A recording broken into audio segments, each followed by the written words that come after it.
ना देखलिए सैया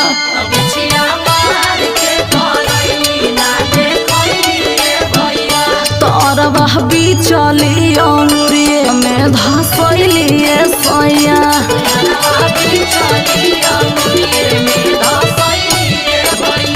कि हम